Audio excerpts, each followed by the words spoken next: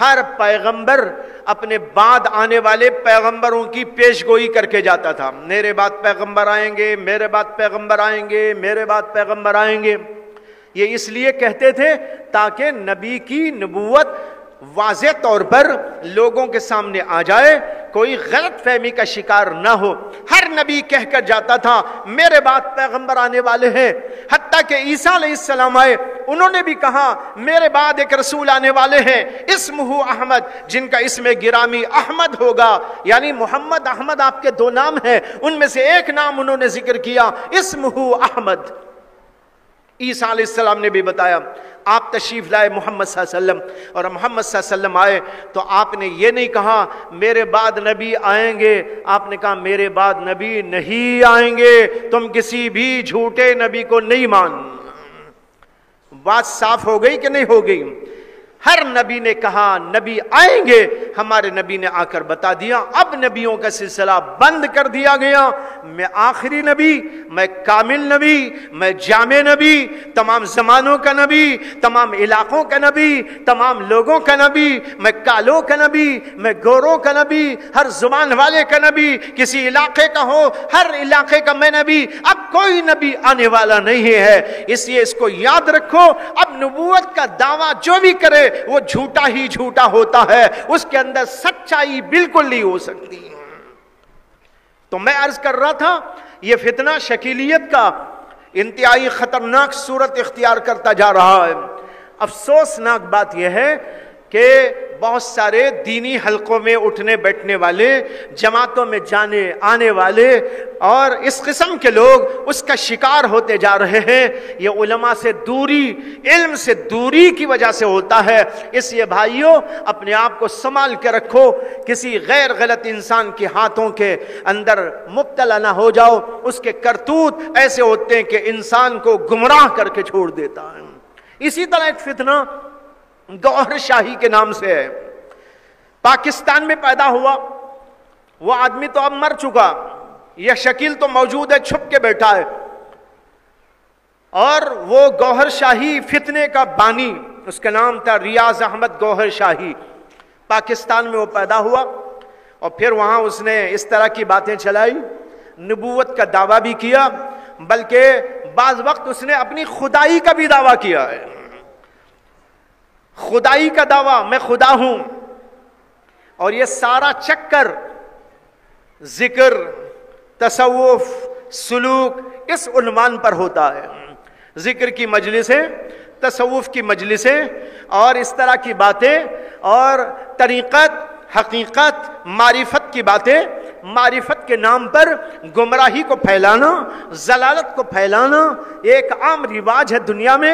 آج بھی بہت ساری جگہوں پر بیٹھے ہوئے ہیں لوگ جو لوگوں کو کہتے ہیں بھائی علماء شریعت والے ہیں، ہم طریقت والے ہیں، علماء کرام کے پاس ظاہری علوم ہیں، ہمارے پاس معرفت کے علوم ہیں، ہم معرفت کی باتیں کہتے ہیں. بھائیو بزرگوں یاد رکھو معرفت بھی شریعت ہی میں ہے، معرفت شریعت سے جدا کوئی چیز نہیں. اگر معرفت کو شریعت سے جدا کر دو وہ گمراہی کا راستہ ہے. وہ طریقت جو شریعت سے جدا ہو وہ گمراہی کا راستہ ہے. یہ لوگ اسی طرح کر رہے، طریقت کو الگ، شریعت کو الگ کر کر لوگوں کو گمراہ کرنے کی کوشش کر رہے ہیں. بنگلور کے اندر کئی علاقوں کی ویڈیوز میرے پاس پہنچتی ہیں کہ وہاں پر یہ لوگ گئے ہیں اور ذکر کے عنوان پر لوگوں کو بٹھا کر، عورتوں کو بٹھا کر، بچوں بوڑھوں کو بٹھا کر ذکر کرا رہے ہیں. ان کے ذکر میں بھی عجیب عجیب باتیں ہیں. کبھی تو لا الہ الا اللہ کا ذکر ہوتا ہے، اس کے ساتھ ریاض رسول اللہ یہ بھی ذکر کرایا جاتا ہے. یعنی محمد صلی اللہ علیہ وسلم کے بعد وہ ریاض اپنے آپ کو رسول کہتا ہے اور اس کے کلمے میں یوں پڑھتے ہیں لا الہ الا اللہ، ریاض رسول اللہ، استغفر اللہ، اللہ میرے آپ کے ایمان کی حفاظت فرمائے. وہاں پر گھروں میں گھس گھس کر عورتوں کو، بچوں کو، وہ ویڈیوز ہمارے پاس موجود ہیں. بنگلور کے اندر کے یہ باتیں عرض کر رہا ہوں، وہاں پر یوں گمراہی پھیلائی جا رہی ہیں. اور عجیب بات یہ ہے کہ ایک ذکر ان کا اور بھی ہے، وہ بھی ہم نے سنا. یہ لوگ بیٹھ کر ذکر کر رہے ہیں اور اس کے اندر یوں کہتے ہیں میں گوہر شاہی کا کتا ہوں، میں گوہر شاہی کا کتا ہوں۔ پوری مجلس بیٹھ گئی ہے اور یہی ذکر کر رہے ہیں سب مل کر، وہ بھی جو ہے جیسے اللہ کا ذکر کرتے ہوئے ضربے لگاتے ہیں اور گردن ہلاتے ہیں، بڑے شوق و ذوق کے ساتھ اللہ کے نعرے لگاتے ہیں۔ یہ لوگ وہاں پر ذکر کر رہے ہیں ہم گوہر شاہی کے کتے ہیں، ہم گوہر شاہی کے کتے ہیں، ہم گوہر شاہی کے کتے ہیں، لا حول ولا قوت الا باللہ۔ میں نے کہا یہ واقعی کتے ہیں، اس میں تو کوئی شک و شبہ نہیں، یہ تو کتے ہی کتے ہیں۔ اللہ نے انسان بنایا کہ یہ کتے بن رہے ہیں۔ بہرحال بھائیو، اس قسم کے فتنے، جو بھی فتنے ہیں، ہمیں چوکنا رہنا ہے، کسی فتنے کے قریب نہ جاؤ۔ جو علماء سلف کا طریقہ، تمام دنیا کے علماء جس پلیٹ فارم پر چل رہے ہیں اس کے اوپر آپ چلتے رہیں، یہ سواد اعظم کا طریقہ ہے۔ اس پہ چلنے والا نجات پائے گا اور جو اس سے ہٹ جائے گا وہ گمراہی کے دلدل میں پھنس جائے گا۔ اللہ میری اور آپ کی حفاظت فرمائے، اور جو کچھ کہ یہاں پر کہا گیا، سنا گیا، اللہ تعالی ہم سب کو فہم اور بصیرت عطا فرمائے، اور اپنے ایمانوں کے تحفظ کے لیے غور و فکر بھی اور اس کے لیے طریقے جاری کر کے اپنے آپ کو اس سلسلے میں لگانے کی توفیق عطا فرمائے۔ وآخر دعوانا ان الحمدللہ رب العالمین۔ آخر میں یہاں کے مولانا ایوب صاحب دامت برکاتہم اور ان کے ساتھیوں اور دیگر ان کے ساتھ کام کرنے والے اور جو لمبا چوڑا عملہ ان کا اس سلسلے میں کام کر رہا ہے، قادیانیت اور شکیلیت کے فتنے اور اسی طرح گوہر شاہی فتنے سے متعلق، اور اسی سلسلے میں آپ لوگوں کو بیدار کرنے کے لیے اور ان فتنوں سے آگاہ کرنے کے لیے ختم نبوت کی افہام و تفہیم کے لیے جوڑا گیا، یہ سب اسی کے سلسلے میں ہے۔ اللہ تعالیٰ سے دعا ہے کہ اللہ تعالیٰ ان کی خدمات کو شرف قبولیت عطا فرمائے، مزید استحکام عطا فرمائے۔ مولانا اعلان کر رہے تھے کہ اس کے لیے اتنے اخراجات ہوتے ہیں، ہم میں سے ہر آدمی اس میں حصہ لینے کی کوشش کرے اور سمجھے یہ ختم نبوت کی حفاظت ہر انسان کی، میری، سب کی ضرورت ہے۔ ہم میں سے ہر آدمی کو اس میں حصہ لینا چاہیے۔ اللہ تبارک و تعالی ہم سب کو اس کی توفیق عطا فرمائے۔ وآخر دعوانا ان الحمدللہ رب العالمین۔